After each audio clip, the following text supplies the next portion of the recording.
এই যে হাদি ছেলেটা মারা গেল, ও বলতো আমি জুমার দিন মৌত চাই, আর জুমার দিনই মারা গেছে। কেননা আমাদের 2 ঘন্টা আগে জুমা শুরু হয়েছে এই সিঙ্গাপুরে, সূর্য এখানে 2 ঘন্টা আগে ঢুকছে, জুমা শুরু, জুমার দিন মারা গেছে। জুমার দিন যে মারা যায় ওর কবরে কোনো সুয়াল জবাব নাই, ওর আযাবে কবর নাই।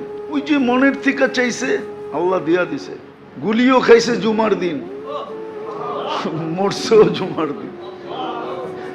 ওর কপাল খুলছে, যে মারছে ওরটা পড়ছে, ওর কপাল পড়ছে, আর যে মরছে তার কপাল খুলছে। দুনিয়ায় সংসদ সদস্য হয়ে কি হইতো? আর হাদিসে যেটা লেখা আছে ওইটাই যদি ওর ভাগ্যে জুটা থাকে, তাইলে বাদশাহ থেকে বাদশাহ হয়ে গেছে। ওর রাজত্বেই তো 70,000 অ্যাসেম্বলির মেম্বার হবে, মন্ত্রী পরিষদ হবে ফেরেশতা। ওর রাজত্বে 70,000 মন্ত্রী পরিষদ হবে ফেরেশতা। মিনাল মালাইকা, যে সবচেয়ে ছোট জান্নাত পাবে, ওর মন্ত্রী পরিষদ হবে 70,000 ফেরেশতা। কোরআন বলে ইউতিহি মুলকান কাবীরা, আল্লাহ মনে হয় বলবে 8 নম্বর আসন নিয়ে তুই কি করবি? তুই রাজত্বই লয়ে এলো, একটা সিট নিয়ে কি করবি? একটা রাজত্ব লয়ে এলো। ভাগ্য ওর খুলছে, আরেকজনের পড়ছে। যে কিলারকে বাড়া করছে ওরও ভাগ্য পড়ছে, কয়েক গ্রুপের ভাগ্য পুরা গেছে, আর ওর ভাগ্য খুলে গেছে। এই জন্য তো এক সাহাবীর কাহিনী আছে, খুনে বিরুদ্ধ বলছে তুমি যাবা কেন যুদ্ধে? আমি কিচ্ছু করতে পারবো না এটা আমি জানি, শুধু আমি চাইতেছি একটা তীর আসুক আর আমার এইখানে লাগুক, বাস এই জন্য যেতেছি। যেই অবস্থা আমরাও ভাবতেছি কোন সময় আমাদেরকে লটকায় দেয়। সারা দিন রাইতে তো চলি, সারা দিন রাইতে তো চলতে থাকি। এই জন্য মেরে দোস্ত, আখেরাতের সুযোগকে হাতছাড়া না করা চাই। আর আল্লাহ বান্দাকে সুযোগ দিতেছেন, নাফরমানকেও দিতেছেন, ফরমা বরদারকেও দিতেছেন। যে আল্লাহকে মানে তাকেও দেয়, যে আল্লাহকে মানে না তাকেও দেয়। সুযোগ দিতে থাকেন, সকালে দেন, বিকালে দেন, রাত্রে দেন, দিনে দেন। আল্লাহ মানুষকে সুযোগ দিতেছেন, আর আল্লাহ মানুষকে ডাকতে থাকেন, আসো, ফিরা আসো। ফিরা আসার ডাক আল্লাহর পক্ষ থেকে 24 ঘন্টা চলতে থাকে, ফিরা আসো। কেননা আল্লাহ জানে, বান্দা জানে না। বান্দার ভিতরে এতটুকু অনুভূতি আমাদের ভিতরে নাই। যদি অনুভূতি থাকতো তাহলে ওই কথাই তো সত্য হতো। আল্লাহ রসূল সাল্লাল্লাহু আলাইহি ওয়াসাল্লামের কথাই সত্য হতো, যে জানে মৃত্যু শিরুধার্য সে হাসে কি করে? ওর তো হাসি আসার কথা না। যে জানে যে মৌত সত্য, ওর তো হাসি আসার কথা না। মৃত্যু যার আছে, এই জন্য মোমেনের, মুসলমানের অট্ট হাসি নেই। মুসলমান অট্ট হাসি দেয় না, মুসলমান অট্ট হাসি দেয় না। নামাজ বন্ধের একটা কারণের ভিতরেও আছে, নামাজের ভিতরে অট্ট হাসি দেওয়া নামাজ ভঙ্গের কারণ, নামাজ ভেঙে যায়। এই জন্য দেখেন অট্ট হাসি নাই মুসলমানের কাছে। মুসলমান হাসবে কিন্তু মুস্কি হাসবে। কি এটারে হাসি বলে না, এটারে হাসি বলে না। যা হোক, তারপরেও তো আল্লাহ কত মেহেরবান।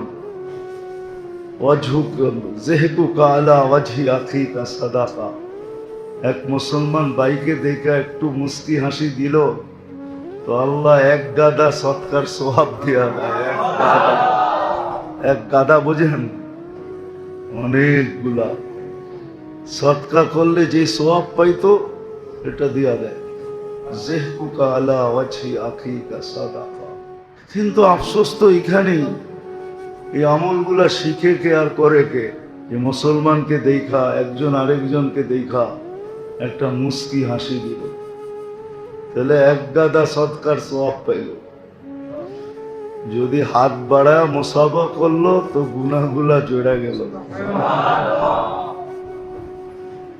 হাত বাড়া যদি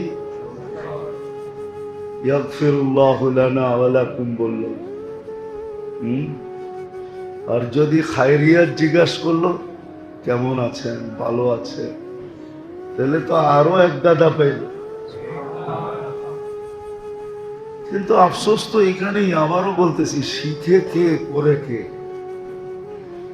কারো কাছে তো শিখারও সময় নাই, করারও সময় নেই।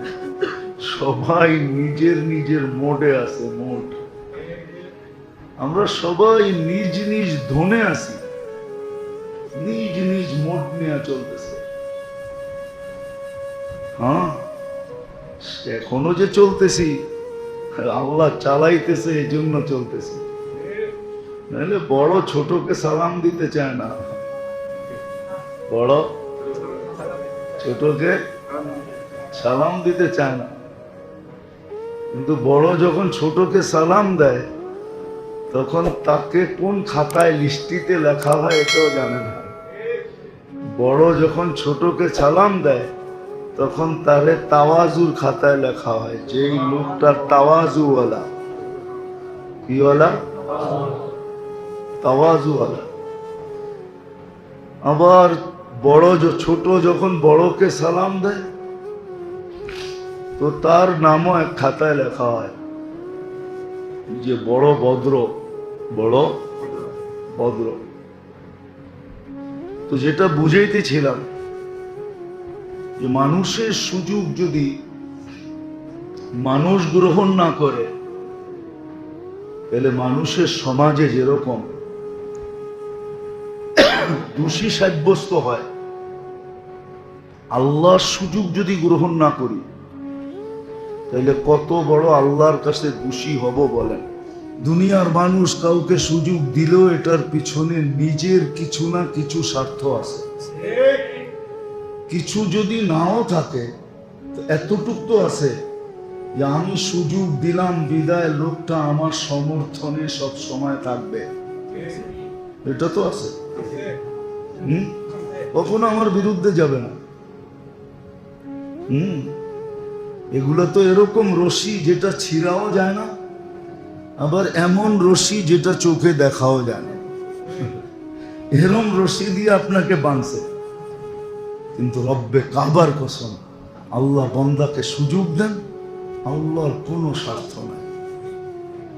আল্লাহ এগুলার ঊর্ধ্বে। এই জন্যই তো আল্লাহ বলছেন, তোমরা সবাই যদি এক দিলের, এক মনের, এক মতের হয়েও যদি আমার ইবাদত করো, আর করতে করতে জীবন যদি পার করে দাও, লা ইয়াজিদ ফি মুলকি শাই, আমার রাজত্বে চুল পরিমাণ বাড়বে না।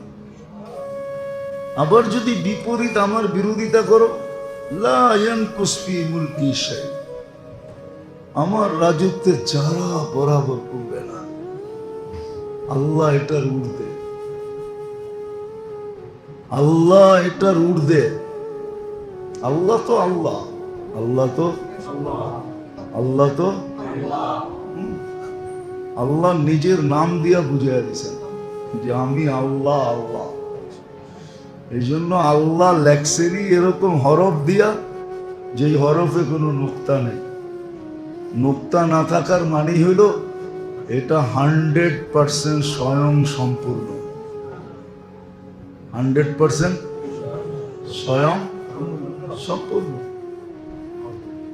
এরকম লাভ দিয়া দেখছেন, যেদিক দিয়া দেখবেন ওদিক দিয়ে আল্লাহ আল্লাহ থাকবে। আলিফ ফালায়া দিল, আল্লাহ আল্লাহ থাকবে। লিল্লাহ, লিল্লাহি মুলকুস সামাওয়াতি ওয়াল আরদ। আবার লাম ফালায়া দেন, লাগবে লাহু, লাহু মুলকুস সামাওয়াতি ওয়াল আরদ। আবার লাম ফালায়া দেন, থাকবে হু, হুয়াল্লাহুল্লাযী লা ইলাহা ইল্লা হু। নামটাই নিছেন এরকম, যেদিক দিয়ে উল্টান আর পাল্টান আল্লাহ আল্লাহ আল্লাহ। এই জন্য আল্লাহর কিছু আসে যায় না। আল্লাহ তো মহব্বতের খাতিরে বন্দার সাথে আল্লাহর একটা মহব্বত আছে, যদিও বন্দা বোঝে না। বন্দা অনেক সময় সন্তান বোঝে না যে মা বাবার সাথে ওর কি মহব্বত, ও বোঝে না। হ্যাঁ বোঝে, হয়তো যখন নিজে আবার বাবা হয় বোঝে, কিন্তু তখন আবার মা বাবা থাকে না, তখন আবার মা বাবা থাকে না, তখন বোঝে। কিন্তু ওই বোঝা কোনো কাজে দেয় না, ওই বোঝা কোনো লাভ হয় না ওই বোঝা দ্বারা। কেন ওই সময় তো মা বাবা থাকে না, কি থাকে না, মা বাবা থাকে না। আল্লাহর সাথে বন্দার সাথে একটা মহব্বত আছে, যদিও বন্দা বোঝে না যে আল্লাহর সাথে কি মহব্বত বন্দার সাথে। আল্লাহ যদিও বুঝাইতে চেষ্টা করছেন, মেরে দোস্ত সত্য এটাই, বুঝি আর না বুঝি, কোনো সম্ভ্রান্ত ব্যক্তি, কোনো পদস্থ ব্যক্তি কাউকে যদি কোনো সুযোগ দিল, তাহলে এটা ব্যবহার করা, এটাই হলো বুদ্ধিমানের কাজ। আর যদি সুযোগকে সে ব্যবহার না করলো, তাইলে মানুষ বোকা বলবে তো বলবেই, একদিন সে নিজেও নিজেকে বোকা বলবে, আমি বড় বোকা, এত বড় সুযোগ দিল কিন্তু আমি কাজে লাগাইলাম না, সুযোগটাকে মূল্যায়ন করলাম না। দ্বিতীয়বার কিন্তু কোনো সুযোগের জন্য আপনি যাইতে আপনার লজ্জা লাগবে। দ্বিতীয়বার কোনো সুযোগের জন্য যদি আপনি যাইতে চান বা কোনো সুযোগ তার কাছ থেকে চান, তাহলে মানবতা থাকলে কিন্তু লজ্জা ভিতরে অনুভূতি হবে যে একবার আমাকে সুযোগ দিল, আমি কোনো মূল্যায়নই করলাম না, তো দ্বিতীয়বার আপনি সুযোগ চান তো চান কি করে? কিন্তু মানুষ তো তারপরও যায়, বলে একবার কাজে লাগাই না, আরেকবার দিয়া দেখেন, ঠিক না? মানুষের স্বভাবই এটা, যে যদি এটাও সত্য হয়, তাহলে আমাদের জীবনের মুহূর্তগুলোও কিন্তু সুযোগ। মানুষ তো মানুষের কাছে যায় সুযোগ চাইতে হয়, নির্লজ্জের মতো যায় চাইতে হয়। কিন্তু আল্লাহর মেহেরবানি, নাফরমানকেও আল্লাহ সুযোগ দিয়া যাইতে থাকেন।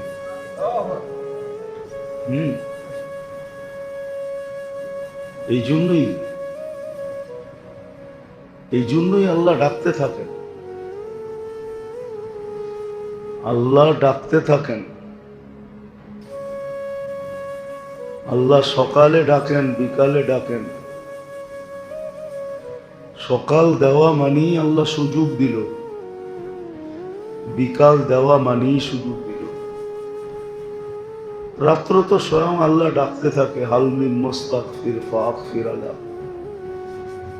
রাতের 3 ভাগের 1 ভাগ যখন অতিবাহিত হয়ে যায়, তো প্রথম আসমান থেকে ডাকতে থাকেন, হালমিন মুস্তাগফির ফাগফির আলা।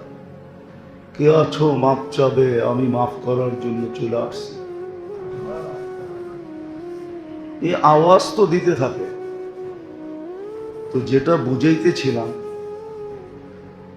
মানুষের পক্ষ থেকে যদি সুযোগ আসে, এটা যেরকম মূল্যায়ন করা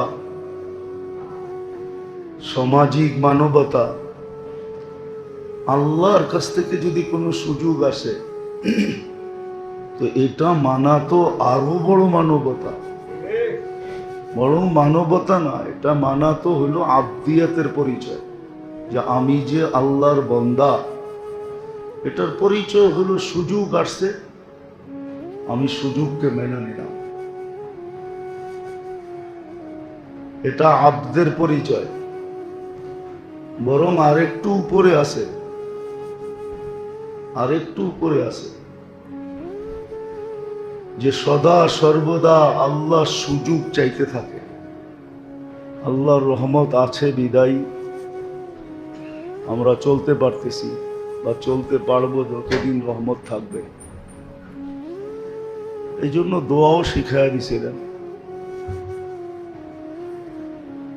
রহমতুকা আরজা ইনদি মিন আমালি এই দোয়া শিখাইয়া দিছিলেন যে ডেলি পড়া উচিত, বারবার পড়া উচিত, যে আল্লাহ আমাদের আমল দ্বারা কিছু হবে না, কর্ম দ্বারা কিছু হবে না, চেষ্টা দ্বারা কিছু হবে না, দৌড় জাপ দ্বারা কিছু হবে না, ছুটাছুটি দ্বারা কিছু হবে না, যদি আপনার রহমত না থাকে।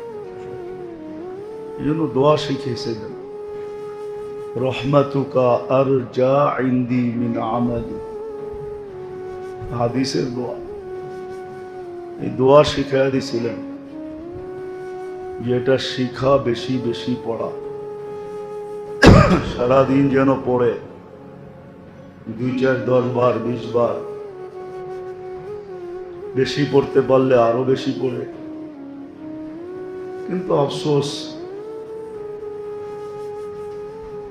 শিখেই বাকে, পড়েই বাকে, শিখিও না, পড়িও না, যার কারণে তা সত্ত্বেও 24 ঘন্টা রহমতের ভিতরে ডুবাই রাখেন। এজন্য যদি আল্লাহর রহমত পাইতে চাই তাহলে মনোযোগ বাড়াইতে হবে। যত বেশি দিনই কথা মনোযোগ দিয়া শুনব,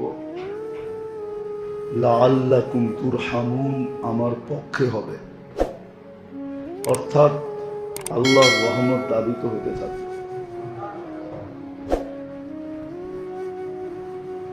মেরে দোস্ত, সত্য এটাই, বুঝি আর না বুঝি,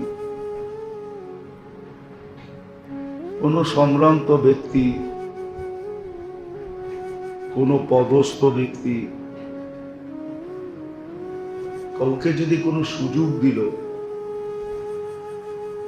তাহলে এটা ব্যবহার করা, এটাই হলো বুদ্ধিমানের কাজ।